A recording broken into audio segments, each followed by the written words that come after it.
In the small town of Willow Creek, Halloween night was always a spectacle.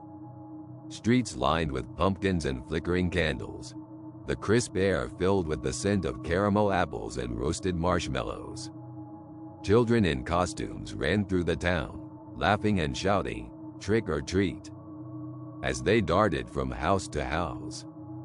It was a perfect night until it wasn't. At the end of Cedar Street, Emily and her mom, Sarah, were ready for the night's excitement. Their porch was decorated with smiling jack-o'-lanterns, and the candy bowl was brimming with sweets. Emily, dressed as a witch, was too young to go out on her own, so she eagerly waited at the door to hand out candy with her mom. The doorbell rang constantly as costumed kids came in groups, laughing and collecting their treats. Princesses, superheroes, monsters, they all came and went. But just as the night was hitting its peak, something strange happened. At first, it was a regular knock, gentle and expected. Emily ran to the door with a handful of candy. When Sarah opened it, a tall man stood there. He wasn't in costume, just wearing a long dark coat and a wide-brimmed hat. His face was pale, with deep shadows under his eyes. There was something unsettling about him, something in the way he stood, too still, too quiet. "Trick or treat," he said in a flat, almost emotionless voice. Sarah smiled politely, a bit thrown off by the fact that he was clearly an adult and alone. But not wanting to be rude, she offered him some candy. "Happy Halloween," she said with a slight unease in her voice.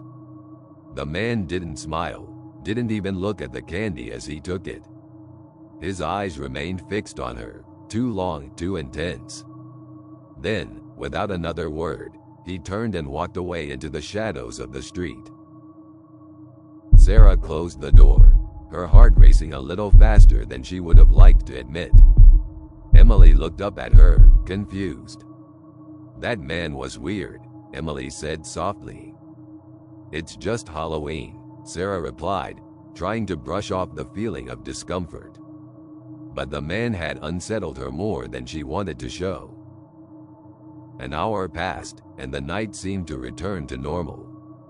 More children came and went, their excited chatter filling the night air. Sarah began to relax, thinking the strange man had just been a random, harmless oddity. Then, the doorbell rang again. Sarah hesitated, her fingers tightening on the candy bowl as she went to the door. When she opened it, her stomach dropped. It was him. The same man, standing in the exact same spot, his wide-brimmed hat casting a deep shadow over his face. But this time, he wasn't alone. A small child stood beside him, wearing a plain white mask that completely covered their face. The child didn't speak, didn't move. Just stood there, as still as the man. "Trick or treat," the man said again, in that same flat voice.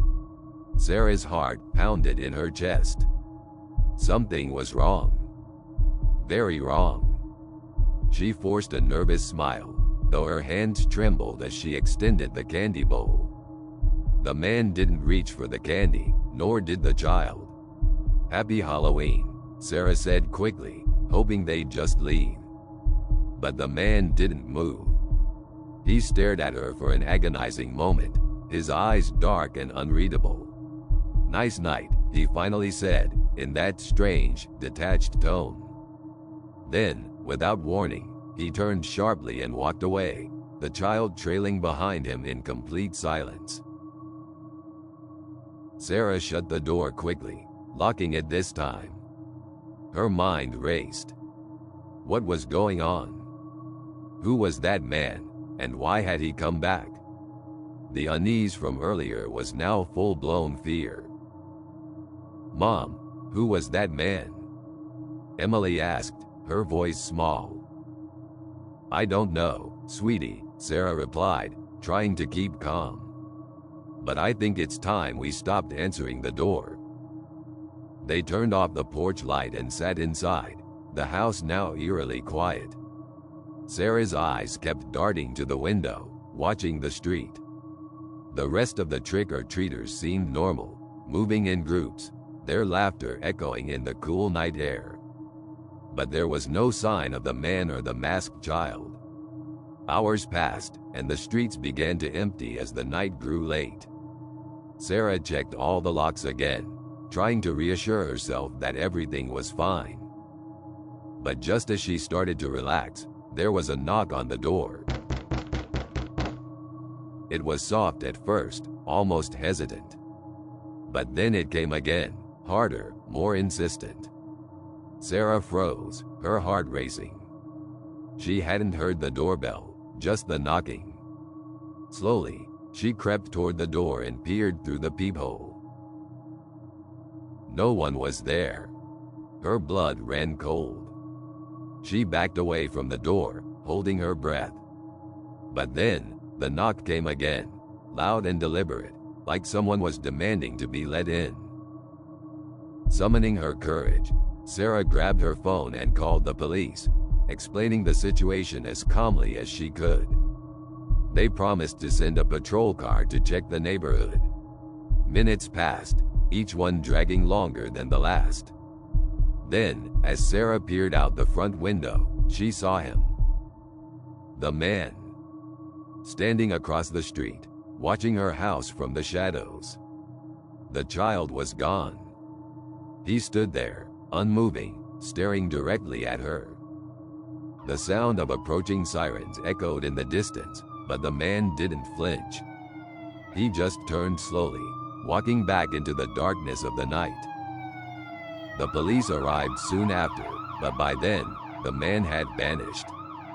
They searched the neighborhood but found no trace of him or the child. As the officers left, Sarah felt a gnawing fear settle deep in her chest. The stranger had been too persistent, too unnatural. And though they said he was gone, she knew, deep down, that it wasn't over. He would be back.